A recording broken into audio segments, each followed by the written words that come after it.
મારી એક નવા જ વિડીયોમાં તમારું હાર્દિક સ્વાગત કરું। ત્યારે મિત્રો તમને તો ખબર જ હશે અને આખા ગુજરાતમાં ખબર છે કે છેલ્લા 7 દિવસથી એટલે કે છેલ્લા અઠવાડિયાથી મિત્રો તરફ ખાતે વાણીનાથ મહાદેવનો સૌથી મોટામાં મોટો પ્રસંગ ચાલી રહ્યો હતો। અને મિત્રો ગઈકાલે સાંજે 22 તારીખે મિત્રો નરેન્દ્રભાઈ મોદી સાહેબના હસ્તકે એટલે કે સવારે 12 વાગે મિત્રો નરેન્દ્રભાઈ મોદી સાહેબના હસ્તકે વાણીનાથ મહાદેવનું મંદિરનું ઉદ્ઘાટન પણ મિત્રો કરવામાં આવ્યું। અને સાંજે મિત્રો શિવકથાની ઉપરાંત મિત્રો ડાયરો પણ હોય છે અને ડાયરામાં મિત્રો ગમનભાઈ સાંતલ, કિંજલબેન રબારી ઉપરાંત ઉમેશ બારોટ જેવા મોટા મોટા કલાકારો પણ મિત્રો હતા। ત્યારે મિત્રો તમને તો ખબર જ હશે કે છેલ્લા અઠવાડિયાથી આ પ્રોગ્રામ ચાલુ હતો વાણીનાથ ધામનો। ત્યારે મિત્રો છેલ્લો દિવસ કાલે 22 તારીખે હતો અને 22 તારીખના દિવસે મિત્રો ગમન સાંથલ ઉપરાંત બીજા મોટા મોટા કલાકારો પણ આ ડાયરામાં રાત્રે જોડાયા હતા। ત્યારે મિત્રો જે જયરામગીરી બાપુ છે વાણીનાથ ધામના એમના પર મિત્રો ગઈકાલે સાંજે કરોડો રૂપિયાનો વરસાદ કરવામાં આવ્યો। મિત્રો આગળ વિડીયોમાં પણ તમે જોયું આપણે 50-50ની 100ની 500ની સુધી મિત્રો નોટો ઉડાડવામાં આવી અને ખરેખર રીતે મિત્રો રબારી સમાજે સૌથી મોટામાં મોટો ઇતિહાસ રચી લીધો છે એમ કહીએ તો પણ ચાલે। કારણ કે મિત્રો જે અયોધ્યા પછી બીજા નંબરનું આ સૌથી મોટામાં મોટું મંદિર છે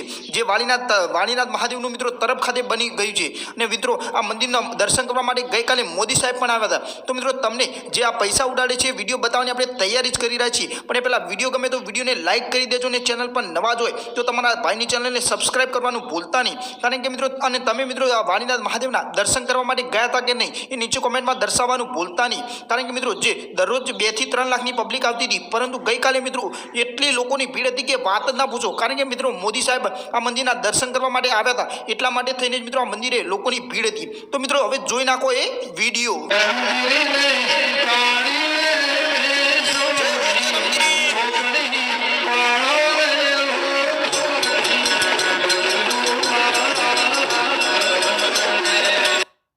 જયરામગીરી બાપુના આમંત્રણને માન રાખી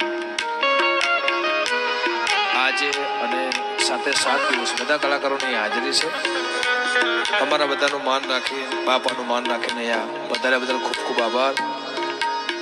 અને આમ તો છેલ્લા વર્ષથી બંધ છે, પણ અમારે આ બહુ ટાઈમ પહેલાં જો કે હું તો વાડીનાથમાં પહેલાં પણ બોલીને ગયેલો છું કે જ્યારે પ્રસંગ આવશે ત્યારે ભલે મારું ગાવાનું બંધ થશે પણ બાપા માટે ગઈશ।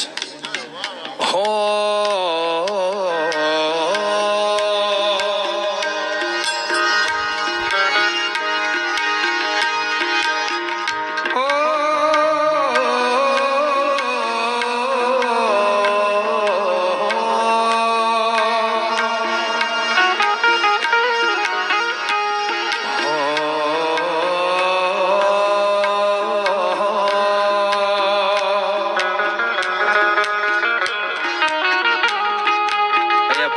બધી છે, પણ સૌ પ્રથમ પહેલી વાર અમારા ભાઈએ ગાયું પણ મારે ગાવાની બહુ ઈચ્છા છે।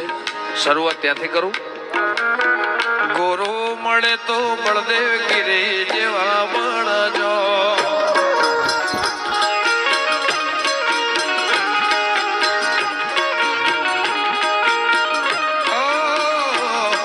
મને ગોરો મળે તો બળદેવ ગીરી બાપુ મળજો।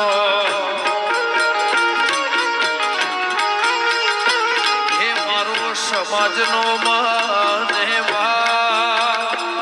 મારો મોઢે તો માને ગુરુ મળે તો જયરામગીરી બાપુ